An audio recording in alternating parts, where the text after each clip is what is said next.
Picture this. You've done everything right, you arrive early. Your bag is packed the way it always has been. You've flown dozens of times, and you know how this works. And then, at the gate, in front of everyone, you're told there's a fee. $40, sometimes more. You didn't do anything differently. You didn't break a rule. And yet, somehow, you're the one standing there, reaching for your wallet, while the line builds up behind you and people start to stare. If that thought makes your stomach tighten even a little, you're not being paranoid. It's happening to thousands of travelers right now, this year, and the ones it's happening to most are people over 60 who've flown their whole lives and assume they already know the rules. That's exactly why they're getting caught. Not because they did something wrong, because the rules changed underneath them, quietly, and nobody sent a warning. Here's what I promise you. By the end of this video, that will never happen to you again. You're going to know every single place the airport now charges people who aren't paying attention. You're going to know it before you ever leave your house, and you're going to walk through that gate calm and certain, while everyone around you scrambles. No surprises, no wallet at the boarding door, no standing there feeling foolish. So, let me ask you something before we start, and I'd love for you to answer in the comments. Have you ever been hit with a surprise fee at the gate that you never saw coming? Just type yes below, so I know how many of us this has happened to. I think the number is going to be bigger than the airlines want anyone to realize. Because here's the truth. The airline system didn't just change the rules, it changed how those rules are enforced. And that difference is where the real cost shows up. The mistakes aren't obvious anymore. They're hidden inside assumptions you've been making safely for years.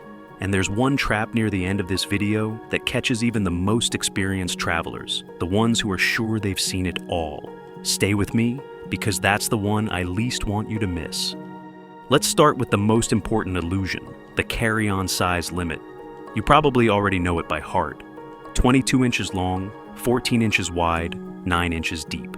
It hasn't changed in years. American, Delta, United, JetBlue, Alaska, they all still list the same numbers. So most people assume nothing has changed at all. But that assumption is exactly what's getting people in trouble. Because in 2026, airlines didn't change the size. They changed the enforcement. For years, carry-on sizing was almost symbolic. You walked past the metal sizer, maybe glanced at it, and kept going. Now it's different. Gate agents are actively using it, not occasionally, routinely. And here's the part most travelers don't realize until it's too late. That sizer doesn't measure just the box of your bag. It measures everything. Wheels, handles, side pockets, straps, anything that sticks out. And more importantly, it measures your bag in its real condition. Fully packed, fully expanded. Not the empty version you tested at home. That one detail changes everything. Because a bag that technically fits when it's empty can easily fail when it's actually packed for a trip. A slightly stiff handle, a bulging zipper, or an overpacked side pocket can push it over the edge instantly. And once that happens, there's no negotiation at the gate. It's either pay the fee or check the bag immediately. That's why experienced travelers don't guess anymore. They simulate real travel at home. Fully packed bag, fully extended handle, every pocket filled. If it's even close to the limit, they assume it will be flagged. But the bag itself is only the first layer, because the rule that decides whether your bag is even allowed in the cabin was set long before you reach the gate. It was set the moment you booked, and that's where the next trap lives. Now, let's talk about something even more deceptive. Basic economy tickets. Because this is where most people get caught without realizing it. You see a cheap flight, maybe $30 or $40 less than the next option.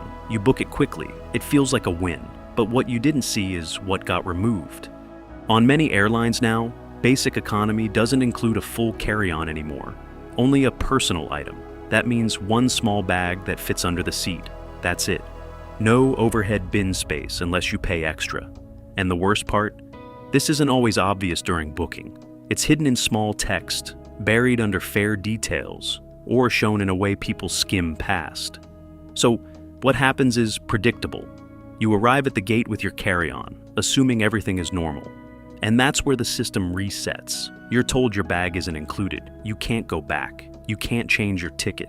Your only option is paying a last-minute fee that is often significantly higher than what you would have paid online. Suddenly, that cheap ticket isn't cheap anymore. It's just delayed cost. And this is where airlines are very strategic, because they don't punish you at booking. They punish you at boarding. When you have no time left and no alternatives, the savings were never real, they were borrowed, and the airport is where the loan comes due. There's a quieter version of this same trap, and almost nobody talks about it. The fare that looks identical to a normal ticket but isn't. Because not every stripped-down fare is labeled basic. Some airlines now offer a standard-looking economy ticket that quietly excludes seat selection, or excludes the overhead bin, or excludes both, while showing a price that sits right next to the full fare. The difference is a single line of text most people never read. And the people who get caught aren't careless. They're simply trusting that a ticket priced like a normal ticket behaves like one. That trust is the product being sold.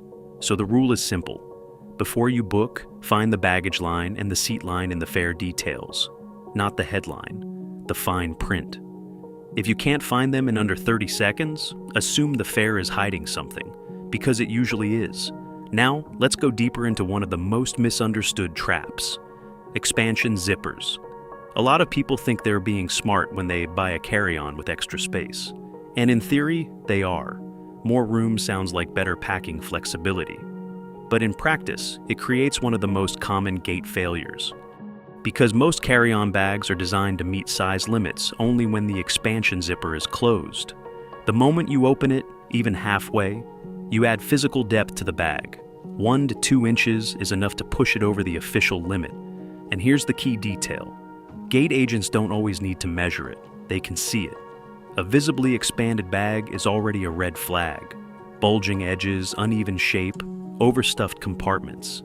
All of it signals non-compliance, and once your bag is flagged, you don't get a second chance to repack calmly. You're doing it at the gate, under pressure, while boarding continues around you. And if it still doesn't fit after adjustments, it gets checked, at your expense. So, the smarter move is simple. Treat the expansion zipper like an emergency feature, not a default setting. If you need more space, plan for it in advance, not at the gate. And it isn't only the depth that gives you away, it's the weight. Because here's something most travelers never think about until they're holding up the line. A bag that fits the size limit perfectly can still fail on a scale. More airlines are now weighing carry-ons, not just checked bags. The limits vary, but they're real, and they're enforced exactly the way the size limits are now. Quietly, routinely, and without warning. A bag full of books, electronics, or shoes can clear the sizer and still get pulled aside. So the travelers who never get caught do one more thing at home. They lift the bag. If it feels heavy in your hand, it will feel heavy on the scale. And the scale doesn't negotiate either. Now, budget airlines make all of this even more intense. Carriers like Frontier, Spirit, and similar low-cost airlines operate on a completely different logic. The ticket price is only the starting point. The real revenue comes from everything extra. And carry-on bags are one of the biggest sources. At booking, a carry-on might cost a relatively manageable fee, but that price increases at every stage. If you wait until check-in, it goes up. If you wait until the gate, it jumps significantly. And if you haven't paid at all, you're now in the most expensive tier. That's how a cheap flight quietly becomes an expensive one. And most travelers don't realize they're stepping through these pricing layers until they're already inside them. That's the trap. It doesn't feel like a decision, it feels like a surprise. But every layer was on the screen the whole time. The airline simply arranged things so that the cheapest moment to decide was the one moment you weren't paying attention. And the most expensive moment is the one where you have no choice left. There's a related habit that costs people more than almost anything else, and it has nothing to do with bags. It's the add-ons, the seat upgrade, the priority boarding, the travel insurance toggle that's already switched on when you reach it.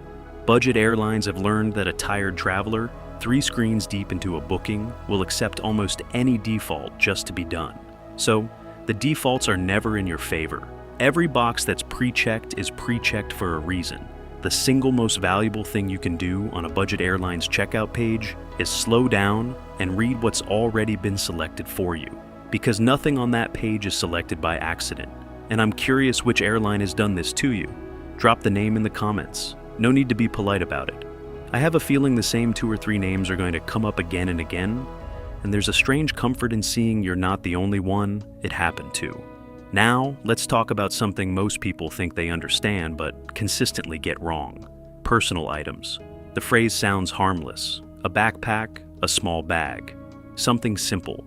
But airlines don't define it emotionally. They define it physically. A personal item must fit under the seat in front of you. That's the only rule that matters. Not what it's called, not how you use it, only where it fits. And if it can't fit under that seat, it stops being a personal item immediately. It becomes a carry-on. And on restricted fares, that change triggers fees instantly. This is where enforcement has become stricter in recent years. Overstuffed backpacks, rigid laptop bags, and structured handbags are being checked more often because they don't compress easily. And once a bag is flagged as too large for under-seat storage, the system doesn't care about intent. It only cares about compliance. A soft bag can be pushed and shaped to fit. A rigid one can't. So the travelers who never get stopped tend to carry something that gives, something that can be squeezed into the space even when the space is smaller than they expected, because the space is often smaller than they expect. Now here's something people rarely think about: gate checking. A lot of travelers assume that if their bag gets taken, it's free. That used to be true in some situations. But those situations were voluntary. Airlines asking for help to free overhead space. What's happening now is different. When your bag is taken because it doesn't comply, that's not voluntary. That's enforced. And enforced gate checks come with fees, sometimes $40, sometimes more, depending on the airline. And at that point, you have no bargaining power left. You're already boarding. There's also a second cost to gate checking that nobody mentions, and it's the one that ruins trips. When your bag is checked at the gate, it goes into the hold with everything else, which means anything fragile, anything valuable, anything you absolutely need on arrival is now out of your hands. People learn this the hard way when medication, chargers, documents, or a change of clothes disappear into the belly of the plane. So even on the days you don't mind the fee, there's a habit worth keeping. Before any bag leaves your hands at the gate, take 10 seconds and pull out what you can't afford to lose. The fee is annoying. Losing your essentials at 30,000 feet is something else entirely.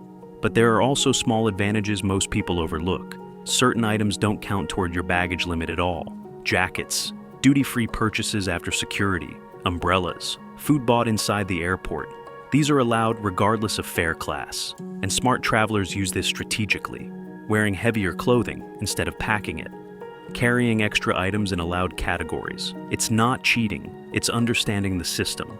And the system has more of these quiet allowances than most people use.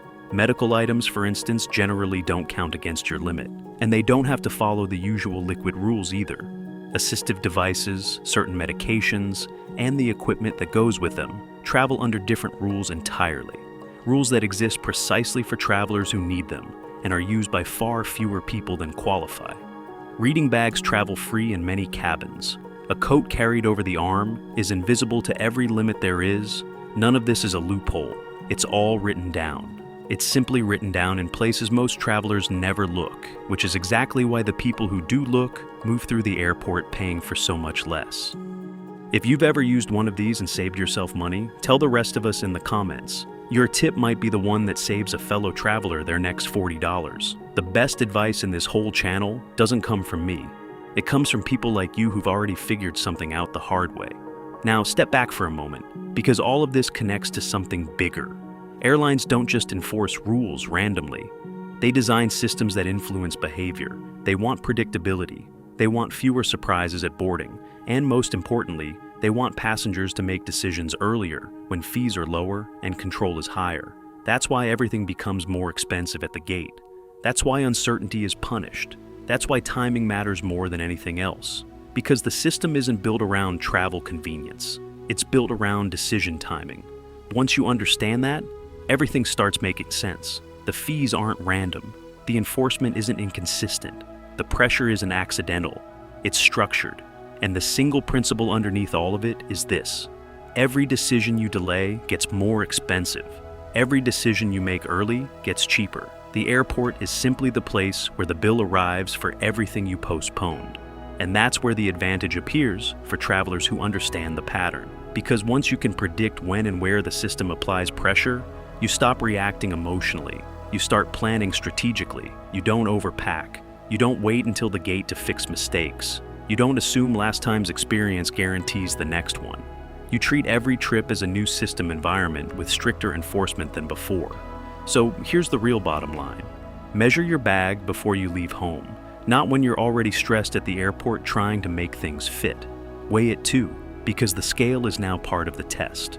Read your fare class carefully before you book, because what looks like a small difference in price can quietly change what you're actually allowed to bring. Treat carry-on fees as part of the real ticket cost, not something you deal with later. Keep your personal item genuinely small, not almost small enough, because almost doesn't matter when you're standing at the gate. Pull your essentials out before any bag leaves your hands.